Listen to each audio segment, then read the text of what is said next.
नमस्कार, स्वागत है आप सभी का। मैं हूं आपके साथ कुमार कुणाल धीरज। आप देख रहे हैं उत्तराखंड न्यूज। हिंदू नववर्ष के उपलक्ष्य में रुड़की में मां गंगा की पूजा अर्चना की गई। हिंदू नववर्ष के साथ चैत्र नवरात्र के शुभ अवसर पर रुड़की में मां गंगा की भव्य आरती की शुरुआत हो गई है, जिसका शुभारंभ उत्तराखंड के मुख्यमंत्री पुष्कर सिंह धामी ने किया। वहीं मुख्यमंत्री धामी ने सबसे पहले मां गंगा की पूजा अर्चना कर मां गंगा का आशीर्वाद लिया और उसके बाद मां गंगा में दूधाभिषेक किया। मुख्यमंत्री धामी ने मां गंगा की भव्य आरती की और रुड़की में लक्ष्मी नारायण घाट पर इसकी शुरुआत की। वहीं सीएम धामी ने कहा कि आज बड़ा ही शुभ अवसर है। चैत्र नवरात्र के मौके पर रुड़की में भव्य गंगा आरती की आज से शुरुआत हो रही है। सीएम धामी ने कहा कि अब हरिद्वार के अलावा रुड़की में लक्ष्मी नारायण घाट पर गंगा आरती करने का मौका भक्तों को मिलेगा। वहीं मेयर रुड़की अनीता देवी अग्रवाल ने कहा कि घाट बनने के बाद मां गंगा की भव्य आरती की गई है। उन्होंने कहा कि अब रोजाना गंगा आरती रुड़की में होगी। पहले भक्त ऋषिकेश, हरिद्वार गंगा आरती के लिए जाते थे, लेकिन अब रुड़की में भक्त मां गंगा की भव्य आरती कर धर्म का लाभ उठा सकेंगे। वहीं इस दौरान गंगा आरती कार्यक्रम में पहुंचे भक्त भी काफी खुश नजर आए। उन्होंने कहा कि पहली बार रुड़की में भव्य आरती देखने को मिल सकेगी। उन्होंने मां गंगा आरती का शुभारंभ करने के लिए सीएम धामी का आभार जताया।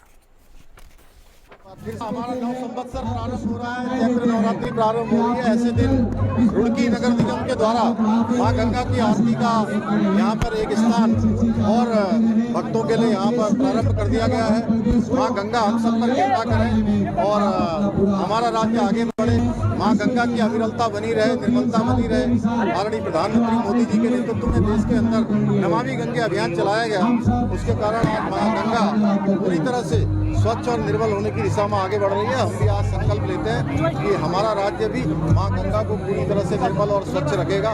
मां गंगा हम सब पर कृपा करें, सबको आशीर्वाद दें। मैं आज एक बार फिर से नगर निगम को, रुड़की वासियों को और आसपास के लोगों को जो बड़ी संख्या में हरिद्वार आते हैं, रुड़की आते हैं, उत्तराखंड में आते हैं, तो एक स्थान और हो गया है जहाँ पर हम मां गंगा की आरती कर सकते हैं और पुण्य के भागी बन सकते हैं। बहुत बहुत धन्यवाद। आज गंगा आरती का प्रथम बार जो कार्यक्रम होना है, जिसमें माननीय मुख्यमंत्री जी द्वारा इसका शुभारंभ किया जाना है, उसके पश्चात प्रत्येक दिन आरती यहाँ की जाएगी। यह भव्य कार्यक्रम है और ऐतिहासिक कार्यक्रम है, जो हमारे नगर निगम के जो माननीय मेयर महोदय है, पार्षदगण है और क्षेत्र की जो जनता है, हमारी सभी सम्मानित जनता, सभी सम्मानित हमारे जनप्रतिनिधिगण है, सभी लोगों के अंदर एक भावना थी कि यहाँ एक जो पतित पावनी गंगा प्रवाहित हो रही है, तो आपकी बड़ी का पानी चूंकि प्रवाहित हो रहा है, उसी की भांति यहाँ भी जो गंगा आरती हो, तो आज सबके सहयोग से, सबकी भावनाओं को देखते हुए आज यहाँ आरती का शुभारंभ माननीय मुख्यमंत्री जी के कर कमलों द्वारा किया जा रहा है।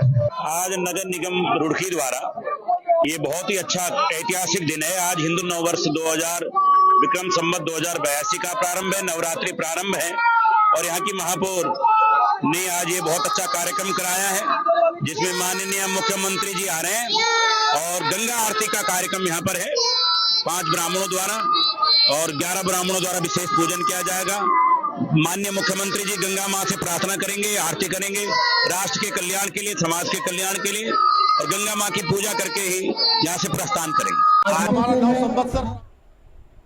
और हमारे साथ हमारे संवाददाता विनोद भी जुड़ गए हैं इसी खबर पर, उनसे बातचीत करेंगे। विनोद, आम तौर पर ऋषिकेश लोग जाते थे, हरिद्वार जाते थे गंगा आरती के लिए, अब यह सुविधा आमजनों के लिए, भक्तों के लिए रुड़की में भी उपलब्ध होगी।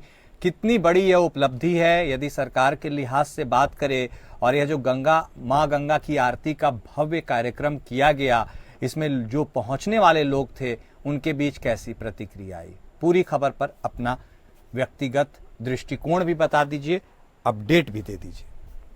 जी कुणाल, अगर बात की जाए रुड़की जो चैत्र नवरात्र थे, नया साल जो हिंदू नया साल था, इस अवसर पर हमारे सूबे के मुख्यमंत्री सीएम पुष्कर सिंह धामी ने एक गंगा आरती का शुभारंभ किया, जो इसमें हमारे मेयर अनीता अग्रवाल थी। इन्होंने पहले ही मीटिंग में इसका प्रस्ताव रखा था। उन्होंने बोला था कि जिस प्रकार से ऋषिकेश हरिद्वार में गंगा आरती का लुप्त है, सनातन के लिए ये बड़ा एक काम है। यहाँ पर जो यहाँ से लोग आरती के लिए ऋषिकेश जाते हैं, हरिद्वार जाते हैं, इसको देखते हैं क्योंकि गंगा प्रभावित होती है रुड़की से। इसी को देखते हुए इन्होंने मेयर अनिता अग्रवाल ने इसका प्रस्ताव रखा था और उस पर शुभ अवसर पर मुख्यमंत्री पुष्कर सिंह धामी व एमएनए और आपका जो पूरा एक स्टाफ था, पूरे जो पार्षद थे और पूरे जो बीजेपी के जो काफी लोग थे, जो शहरवासी थे, उन्होंने इसका शुभारंभ किया है और जनता में बड़ी खुशी की लहर है इसको देखते हैं क्योंकि यहाँ पर जो एक बड़ा अच्छा सौभाग्य वो था, जो बड़ी एक प्रतिष्ठा थी, पहले से लोग आरती करते थे शिव नारायण मंदिर के सामने से, ये आज देखने को मिला। जी ठीक है, बहुत धन्यवाद विनोद आपका हमारे साथ जुड़ने के लिए, बातचीत करने के लिए। वहीं नवरात्रि पर्व के उपलक्ष्य में कुट्टू के आटे के सेवन करने से कुछ लोगों के बीमार होने की खबर आई। करीब 90 व्यक्तियों द्वारा कुट्टू के आटे का सेवन करने के कारण बीमार होने पर उनका उपचार कोरोनेशन और दून चिकित्सालय में चल रहा है। फूड पॉइजनिंग के कारण भर्ती हुए मरीजों का हालचाल जानने के लिए मुख्यमंत्री पुष्कर सिंह धामी कोरोनेशन हॉस्पिटल पहुंचे और मरीजों का हालचाल जाना। सीएम धामी ने चिकित्सकों को मरीजों के समुचित उपचार के निर्देश दिए। इस मामले में पुलिस द्वारा तत्काल संज्ञान भी लिया गया तो जानकारी मिली कि विकास नगर क्षेत्र के लक्ष्मी ट्रेडर्स और शिवपाल चौहान निवासी विकास नगर, जिसका शिमला बाईपास पटेल नगर क्षेत्र में भी गोदाम है, उसके यहां से लोगों ने कुट्टू का आटा खरीदा था। देखिए, बिल्कुल हमारा पूरा फोकस रहेगा कि किसी भी कीमत पर इस प्रकार की घटनाओं की पुनरावृत्ति न हो। स्वास्थ्य विभाग या अन्य विभाग जो खाद्य विभाग है, सभी मिलकर ये जो घटना हुई है, इस घटना की पूरी जांच करेंगे और जांच में जो भी दोषी पाए गए जिनके कारण से भी ये हीला हवाली हुई है, लापरवाही हुई है, उन सभी के खिलाफ कार्रवाई। कल नवरात्रि का पहला दिन था और पहले दिन लोग जिस तरीके से सुबह से व्रत लगते हैं, फास्ट रहता है लोगों का, और लोग पूजा पाठ करते हैं, उसके बाद लोग शाम को जब भोजन करते हैं, और जब लोगों ने भोजन किया, भोजन अक्सर ये होता है जब व्रत रहता है, जब फास्ट रहता है लोगों का, तो तब जो लोग काफी ये कहते हैं कि फलाहार ही कोशिश करें कि फलाहार ही लें। तो कल लोगों ने जब कुट्टू का आटा खाया और कुट्टू के आटे की बनी हुई रोटी खाई या कुट्टू के आटे के बने कोई भी चीज खाया तो सब लोग बीमार हो गए। लगभग 100 लोग इस समय कोरोनेशन हॉस्पिटल में भर्ती हैं और उन सब लोगों ने ये नहीं कि एक ही दुकान से लिया, अलग अलग दुकानों से लिया। कोई विकास नगर से हैं तो कोई सैंसपुर से हैं तो कोई दीपनगर से हैं।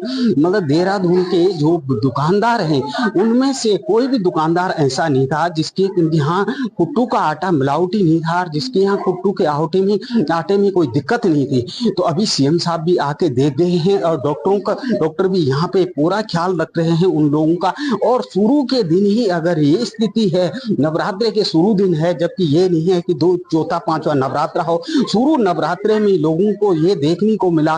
तो अब देखा जाएगा कि किस तरीके से लोग भरोसा करेंगे, कि किस तरीके उन दुकानदारों पे भरोसा करेंगे, क्योंकि जान को जोखिम में डाल रखा है उन दुकानदारों ने कैसे कुट्टू का आटा देखा है, कैसे मिलावटी दिया है। कि देखना ये है कि कब तक ये लोग अब ठीक हो पाते हैं, क्योंकि वो स्थिति अभी ठीक है लग रही है लोगों की, कोई इतनी हताहतों की बात नहीं है। लेकिन सबसे बड़ी बात यह है कि ये स्थिति बनी हुई है प्रदेश में कि जहां देहरादून जैसी जगहों में जहां पे बहुत सारी दावे किए जाते हैं फूड सेफ्टी विभाग की तरफ से, तो आज ये देखने को मिला कि लगभग 100 से ज्यादा लोग जो है यहाँ बेड पे पड़े हुए हैं।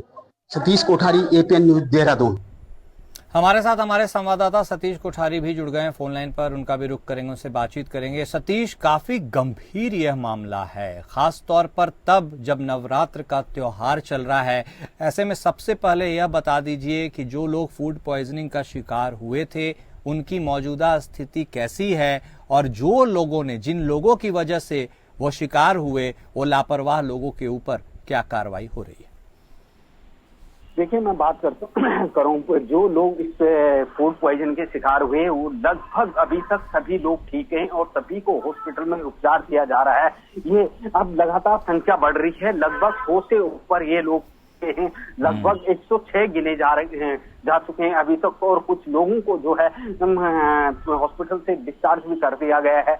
और ये बहुत ज्यादा संख्या में, ये सिर्फ विकास नगर से बल्कि अब धीरे धीरे सामने आ रही है बातें, तो ये कुछ लोग जो है विकास नगर से हैं, कुछ सैदपुर से हैं, कुछ दीपनगर से हैं, अलग अलग जगहों में जहां भी ये कुट्टू का आटा गया होगा, जिन भी गोदामों से ये कुट्टू का आटा गया होगा, जिसको ये एक ही गोदाम से गया या कितने गोदाम, अभी तक ये छापेमारी चल रही है। और ये जो 2 गोदाम है इनको तो सीज कर दिया गया है, और जो अन्य दुकानें हैं उनकी रेकी की जा रही है कि किन किन दुकानों से ये कुट्टू काटा गया है। ये बहुत सारी जगहों से, क्योंकि ये दीपनगर, विकास नगर, ये सैदपुर, ये मैं बात करूं फिल्म टाउन, ये बहुत सारी जगहों से अब अलग अलग लोग लगातार आ रहे हैं। ये 100 से ज्यादा ऊपर संख्या हो गई है और इनकी लगातार कार्रवाई करने की बात कर रही। शासन प्रशासन की टीम जो है सारी जगह पहुंच चुकी है और जहां जहां वो बात चल रही है कि यहाँ से खरीदा गया, उन सभी लोगों से पूछा जा रहा है कि कहां से खरीदा, कौन कौन सी वो दुकानें हैं, जिन जिन दुकानों से कुट्टू का आटा खरीदे। जो लगातार पुलिस की टीम,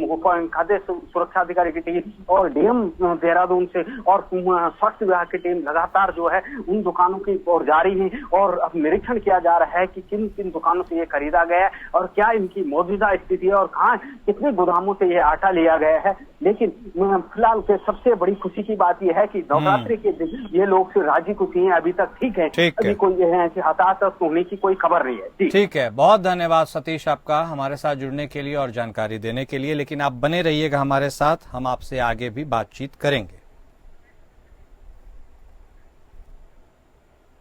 हिंदू नववर्ष और नवरात्रि के अवसर पर प्रदेश के सभी मीट दुकानों को बंद करने के आदेश के बावजूद खटीमा में पहले ही दिन प्रतिबंधित मांस बरामद होने का मामला सामने आया है। इस घटना से हिंदू संगठनों में भारी आक्रोश फैल गया है, जिसके चलते बजरंग दल और शिवसेना के कार्यकर्ताओं ने कोतवाली पहुंचकर विरोध प्रदर्शन किया। प्रदर्शनकारियों ने प्रशासन के खिलाफ नारेबाजी करते हुए गौ हत्या करने वालों को फांसी दो के नारे लगाए। उप जिला अधिकारी रविंद्र बिष्ट ने जानकारी देते हुए बताया कि प्रतिबंधित मांस के साथ एक व्यक्ति को पकड़ा गया है, जिसे पुलिस के हवाले कर दिया गया है। मामले की जांच जारी है और दोषी के खिलाफ उचित कानूनी कार्रवाई की जाएगी। मास्क को जब्त कर अभी हमने कोतवाली में ले आए हैं और पशु चिकित्सा अधिकारी ने इसका सैंपल ले भी लिया और ये सैंपल जांच के लिए जाएगा। अगर जांच में कुछ ऐसा पाया जाता है तो दोषी के ऊपर नियमानुसार अवश्य कार्रवाई की जाएगी। 3 घंटे हो चुके हैं और प्रशासन ने अभी तक उस जगह पर छापेमारी करी या नहीं करी, टीम तो गई है, परंतु हमें इस बारे में अभी कोई जानकारी नहीं मिल पाई है कि वहाँ पर क्या मिला क्या नहीं मिला। और जबकि यह प्रतिबंधित मांस जो है खटीमा क्षेत्र में लंबे समय से कट रहा है और जबकि 2018 से खटीमा नगर पालिका क्षेत्र के अंदर इस बूचड़खाने की परमिशन किसी भी स्लॉटर हाउस की किसी को नहीं है। उसके उपरांत भी इस प्रकार का कर्म यहाँ खटीमा नगर पालिका क्षेत्र के अंदर हो रहा है, जिसमें ईओ खटीमा और एसडीएम खटीमा भी कहीं ना कहीं इनकी भूमिका भी ऐसी लगती है कि इन्होंने कार्रवाई करनी चाहिए थी, जिस प्रकार से वो नहीं हुई। सत्यजीत सरकार हमारे संवाददाता हमारे साथ जुड़ गए फोन लाइन पर इसी खबर पर। सत्यजीत, एक तो प्रतिबंध और उसके बाद इस तरह की घटना सामने आई, नवरात्र का पावन त्योहार चल रहा है, आदेश के बावजूद यदि ऐसी जब्ती की गई है तो ये काफी गंभीर मामला है। इस पूरे प्रकरण पर अभी तक क्या जानकारी आपके पास वह बता दीजिए और कार्रवाई के नाम पर क्या कुछ हुआ है। आपको बता दें, इसमें देखा गया ये खटीमा में लगातार इस बार की घटना नहीं है। लगातार अगर बात करें इस प्रकार से सूत्रों के माध्यम से जानकारी मिली है कि 2018 से लगातार यहाँ पे जो प्रतिबंधित मांस है उसमें यहाँ पे लगातार बिक्री किया जा रहा है। अगर बात करें इस बार पहले दिन से ही अगर बात करें पहले दिन में यहाँ पे उनको एक व्यक्ति को जो प्रतिबंधित मांस है उनको काटते हुए गोवंश की हत्या करके उनको मीट को बेचते हुए उनको पकड़ा गया है। लेकिन ये सूत्र के माध्यम से जानकारी मिल रही है, बाकी वहाँ पे अभी तक स्पष्ट नहीं हो पाया कि ये गोवंश की मीट है या किसी की चीज की मीट है। क्योंकि यहाँ पे अगर बात करें एसडीएम के द्वारा यहाँ पे उसको मीट को यहाँ पे सैंपल लेकर यहाँ पे भेजा गया है उसको पशु चिकित्सा अधिकारी द्वारा, तो उसको यहाँ पे जांच करने के बाद उसको पुष्टिकरण किया जाएगा। अगर उसको प्रतिबंधित उसमें बनते हैं प्रतिबंधित रहते हैं तो उनको वहाँ पर सख्त कार्रवाई की जाएगी। यहाँ स्पष्ट कहा गया है, जो उप जिला अधिकारी रविंद्र बिष्ट हैं, अगर बात करें पशु चिकित्सा अधिकारी, उन्होंने स्पष्ट कहा है अगर किसी प्रकार की यहाँ पे जो अगर प्रतिबंधित मीट होती है तो उनको पर सख्त कार्रवाई की जाएगी। लेकिन सबसे मेन चीज देखा जाए इसमें कि जो जिस प्रकार से अगर इसमें देखा गया कि लगातार शिवसेना कार्यकर्ता है, बजरंग दल है, उसमें भारी आक्रोश देखने को मिला है यहाँ पर। ठीक है, आप बने रहिएगा सत्यजीत हमारे साथ, आगे भी हम आपसे बातचीत करेंगे। फिलहाल इस जानकारी के लिए आपका शुक्रिया। उत्तराखंड में जिहाद शब्द पर सियासी जंग शुरू हो गई है। उत्तराखंड के पूर्व मुख्यमंत्री हरीश रावत ने अपने बयान में कहा कि जिहाद शब्द का इस्तेमाल भारत के क्रांतिकारियों ने किया था। आज़ादी की लड़ाई में जिहाद शब्द का इस्तेमाल किया गया था और आज उन शब्दों को भाजपा अवैध और बांटने वाले रूप में चित्रित कर रही है। आपको बता दें कि प्रदेश प्रवक्ता गरिमा दसौनी ने जिहाद शब्द को परिभाषित करते हुए कहा था कि जिहाद शब्द का अर्थ क्रांति, रेवोल्यूशन होता है। इसके बाद प्रदेश प्रवक्ता गरिमा दसौनी की प्रशंसा करते हुए हरीश रावत ने कहा कि शाबाश गरिमा, जो तुमने ऐसा साहस दिखाया और भाजपा को आईना दिखाने का काम किया।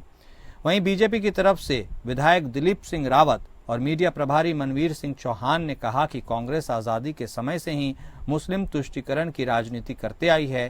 कांग्रेस को यह ज्ञान होना चाहिए कि जिहाद शब्द का इस्तेमाल भारत में मुस्लिम किस प्रकार से कर रहे हैं।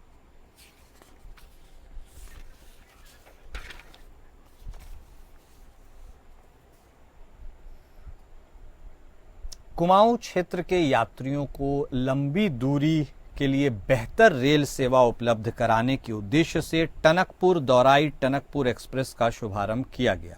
सांसद अजय टमटा और मुख्यमंत्री पुष्कर सिंह धामी ने वीडियो कॉन्फ्रेंसिंग के माध्यम से ट्रेन को हरी झंडी दिखाकर रवाना किया। इस नई ट्रेन सेवा से स्थानीय यात्रियों को बड़ी राहत मिलेगी, साथ ही पर्यटन को भी बढ़ावा मिलेगा।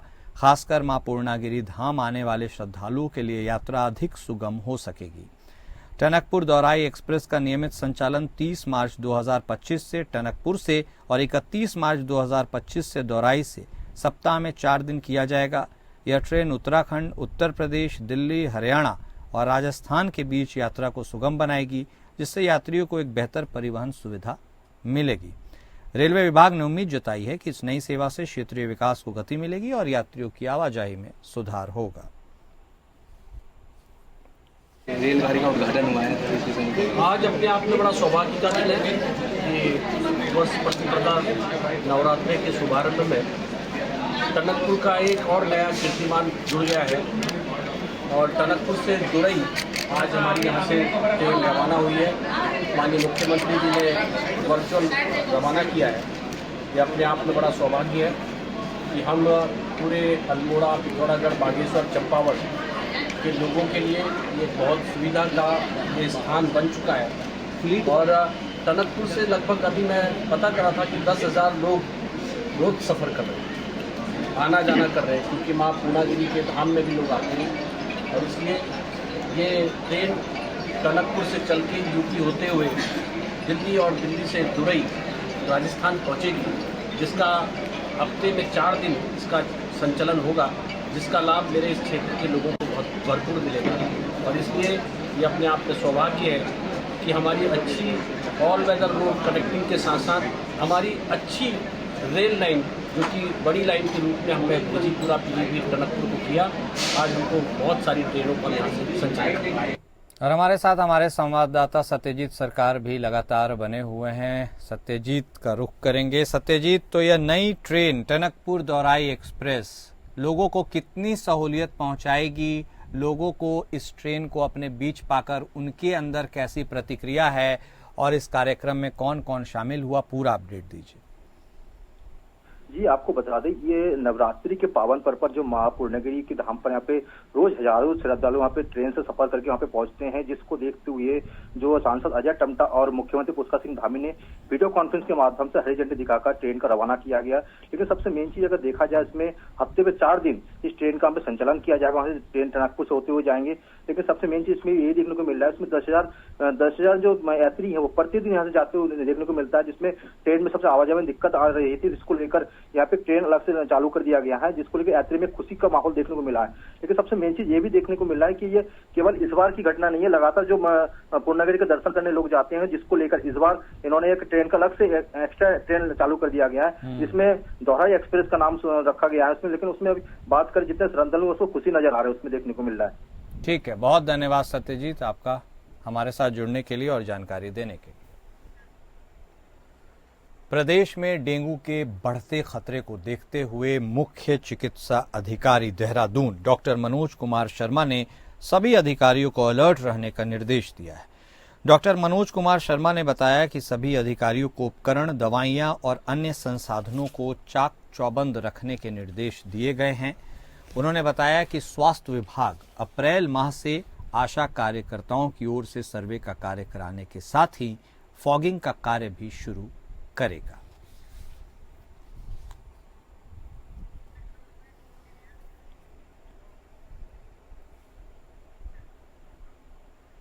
और अब खबर देहरादून से है, जहां मुख्यमंत्री पुष्कर सिंह धामी के निर्देश पर डीएम द्वारा बहुउद्देशीय शिविर लगाकर सरकार की योजनाओं को जनता तक पहुंचाने का काम किया गया। इस दौरान कई फरियादियों के चेहरे पर खुशी साफ नजर आई। किसी का बिल माफ हुआ, किसी को आर्थिक सहायता, किसी को पेंशन, किसी को शिक्षा तो किसी को गैस कनेक्शन का लाभ मिला।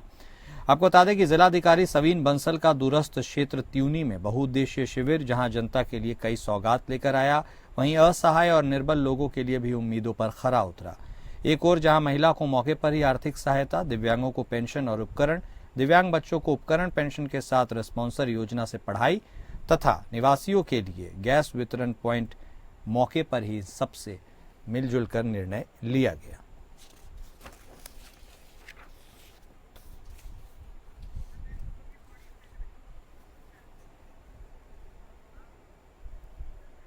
वहीं अब बात करेंगे पौड़ी जिले की, जहां 11 सरकारी स्कूलों में मार्केटिंग स्किल को डेवलप करने के लिए सरकारी स्कूल के 373 छात्र छात्राओं अब उनको चाइनीज भाषा सिखाई जा रही है।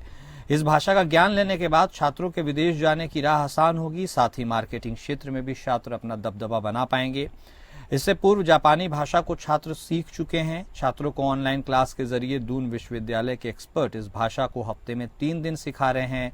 अब तक छात्र बेसिक भाषा का ज्ञान ले चुके हैं और इस भाषा को सीखकर वो खासे उत्साहित भी नजर आ रहे हैं। डीएम पौड़ी ने बताया कि विदेशी भाषा को सीखने का मकसद छात्रों को मार्केटिंग स्किल को बढ़ाना है। छात्रों को स्कॉलरशिप देने से लेकर उनके हुनर को और निखारने के लिए चाइनीज भाषा सीख रहे छात्र छात्राओं को ताइवान ले जाने की योजना भी बनाई जा रही है। उम्मीद है कि विदेशी भाषा को सीखकर अपने हुनर से विदेश में भी ये छात्र पकड़ बना पाएंगे।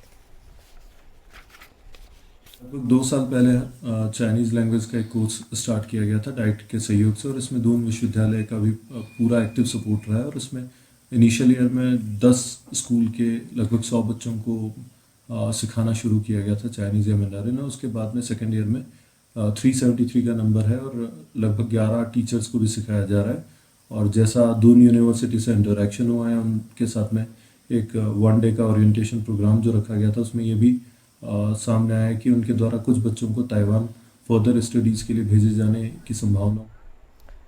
सितारगंज शहर समेत पूरे क्षेत्र में मुस्लिम समाज के लोगों ने ईद उल फितर के मौके पर ईद की नमाज अदा की, साथ ही एक दूसरे को गले लगाकर ईद की मुबारकबाद दी। बता दें कि इस्लामिक कैलेंडर के रमज़ान महीने के आखिरी दिन चांद का दीदार किया जाता है और अगले दिन यानी इस्लामिक कैलेंडर के 10वें महीने यानी शव्वाल की पहली तारीख को ईद की नमाज ईदगाह में अदा की जाती है। सितारगंज क्षेत्र के तमाम मुस्लिम इलाकों में ईद उल फितर की नमाज अदा की गई। साथ ही मुस्लिम समाज के लोगों ने ईद की नमाज के बाद देश में अमन चैन की दुआ मांगी, एक दूसरे को गले लगाकर ईद उल फितर की मुबारकबाद दी। ईद के मौके पर मुस्लिम समाज के लोगों में खुशी का माहौल देखा गया। सबसे पहले तो सभी भाई लोगों को, सभी उत्तराखंड की जनता को, देश की जनता को ईद की बहुत मुबारकबाद। हमारे सर्किल में आमतौर पे कई जगह नमाज अदा की जाती है और ऑलमोस्ट सभी जगह हो गई है, कुशलता के साथ में, सकुशलता के साथ में। हम लोग इस समय ईदगाह पे खड़े हुए हैं सितारगंज में, तो यहाँ भी नमाज हो गई है। प्रेम के साथ ईद के त्यौहार मनाया जा रहा है। सभी को शुभकामनाएं, देश में अमन चैन कायम रहे और सभी जनता जो खुशहाल रहे। हिंदुस्तान के मुसलमानों ने ये बता दिया इंशाअल्लाह ताला कि वाकई हम हिंदुस्तान में रहने वाले हैं, हिंदुस्तान के बाशिंदे हैं और हम अपने इस घर को कभी पामाल नहीं होने देंगे, कभी बर्बाद नहीं होने देंगे। पूरे हिंदुस्तान में एक अमन सुकून का पैगाम मिला है, एक ऐसा अमन और शांति का पैगाम मिला है जिसकी बेमिसाल है, क्योंकि पूरे हिंदुस्तान में बड़े इत्तेफाक के साथ, जहाँ तक मुझे खबर है, बड़े प्यार और मोहब्बत के साथ एक दूसरे के गले मिलकर लोगों ने मुबारकबाद दी है। और इसके साथ साथ हमारे प्रशासन, सितारगंज क्षेत्र, हमारे एसडीएम साहब, तहसीलदार साहब और हमारे कोतवाल साहब और तमाम उसके बटालियन ने बहुत बड़ा यहाँ सितारगंज क्षेत्र में इंतजाम किया और तमाम मसाजिद पे उन्होंने मतलब लोगों को भेज के अपनी बटालियन को और बहुत बड़ी हिफाजत की है और बहुत बेहतर इंतजाम किया है। मैं सितारगंज प्रशासन का भी बहुत बड़ा शुक्रिया अदा करता हूँ। वहीं हिंदू नववर्ष के शुभ अवसर पर राष्ट्रीय संघ सेवक संघ द्वारा रुद्रपुर में भव्य पद संचलन कार्यक्रम का आयोजन किया गया, जिसमें सैकड़ों स्वयं सेवकों ने हिस्सा लिया। यह संचलन जनता इंटर कॉलेज से शुरू होकर दुर्गा मंदिर गली, भगत सिंह चौक, गल्ला मंडी, इंदिरा चौक, नगर निगम, सिलेबस cinema road, Vidwani market, Gandhi park होते हुए पुनः जनता इंटर कॉलेज में समाप्त हुआ। पथ संचलन के दौरान स्वयंसेवकों ने अनुशासित पंक्तियों में कदम ताल करते हुए देशभक्ति के गीत गाए और हिंदू संस्कृति के गौरव को दर्शाया। इस अवसर पर संघ के पदाधिकारियों ने हिंदू नववर्ष के महत्व पर प्रकाश डालते हुए समाज में एकता और राष्ट्रहित में योगदान देने का आह्वान किया। ये हमारा एक त्योहार के रूप में हम इसको मनाते हैं, क्योंकि आज ही के दिन हमारे हिंदू धर्म की स्थापना हुई थी और आज ही के दिन जो है हमारे हेडगेवार जी और संघ की स्थापना हुई थी।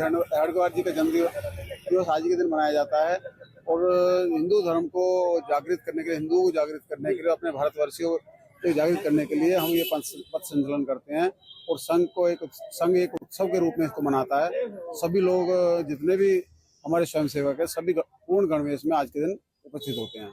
तो आरएसएस का जो आज हमारे जो संघ के स्थापक हैं डॉक्टर हेडगेवार, उनका जन्म दिवस है और आज ही उन्होंने आज के दिन जो संघ का प्रादुर्भाव भी हुआ था, तो हमारे डॉक्टर साहब को जो आज उन्हें प्रणाम किया जाता है। और उत्तराखंड न्यूज में अभी के लिए बस इतना ही। नमस्कार।